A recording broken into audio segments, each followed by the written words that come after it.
In statistics, an outlier can cause serious problems for statistical analysis. Interpretation of statistics derived from data that includes an outlier may be misleading and can influence your conclusions.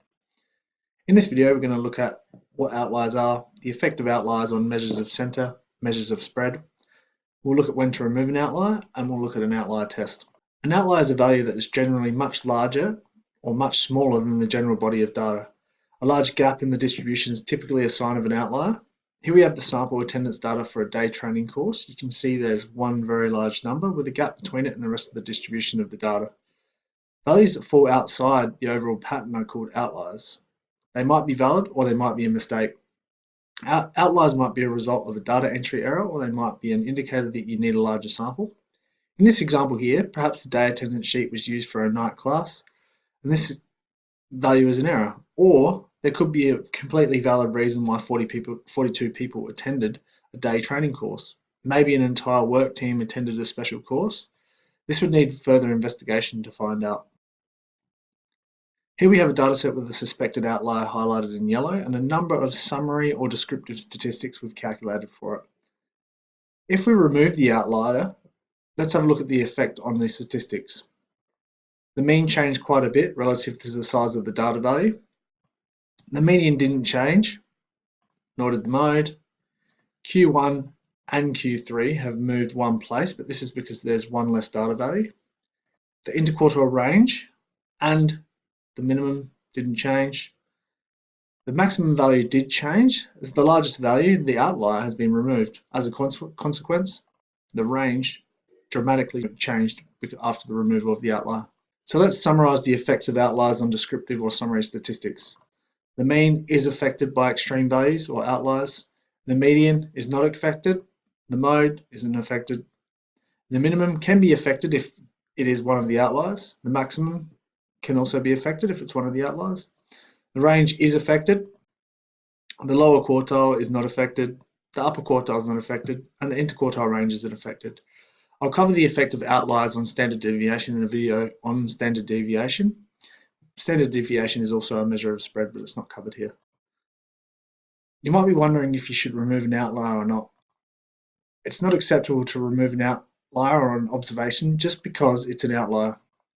Outliers can be legitimate and are sometimes the most interesting. It's important to investigate the nature of the outlier before deciding to remove it or not. If it's obvious the outlier is due to an incorrectly entered or measured data, you should remove the outlier. For example, if you're measuring adults' weights and one of the weights is recorded as 8 kilograms, this might be physically impossible, or you might have taken measurements and you know that none of the adults weighed 8 kilos. The true weight is probably 48, 50, or 80 kilograms, etc., but you don't know which one. Therefore, you'd remove the outlier because it's an error. It also applies in situations which you know the data did not accurately measure what you intended. So if you're testing people's reaction times, but you saw that a participant was not paying attention when they hit the response for the reaction, you know it's not an accurate measure, so you'd remove it. There are other possible scenarios where you'd remove an outlier, but we're not covering them here. Outliers are observations outside the vicinity of the rest of the data. There are two scenarios. The first is if the data value is below the lower fence or the limit or boundary. I've seen it called all these things. They're all the same thing.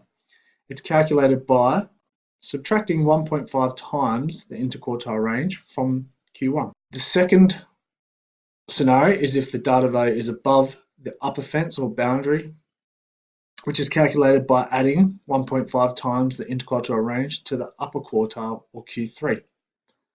Let's look at an example. Here we have a set of data that we have identified the quartiles and interquartile range for. In order to formally identify any outliers, we need to calculate the lower and upper fences or boundaries, limits. We'll calculate the lower boundary first. The lower boundary is Q1 negative 1.5 times the IQR. And it's 1.5 times 8, which is the interquartile range, 13, negative 12, and we get the lower boundary is 1. You'll notice that none of these data values are below 1, and therefore there's no outliers in the lower set of the data. Let's have a look at the upper set. So it's Q3 plus 1.5 times the IQR, 1.5 times 8, which is the IQR, so you go 21 plus 12, and the upper boundary is 33. You notice that 45, our suspected outlier, is above 33, and therefore it is considered an outlier. So in summary, in this video, we've had a look at what outliers are, the effects of outliers on measures of centre and measures of spread. We've looked at when to remove outliers, and we've looked at an outlier test. Thank you.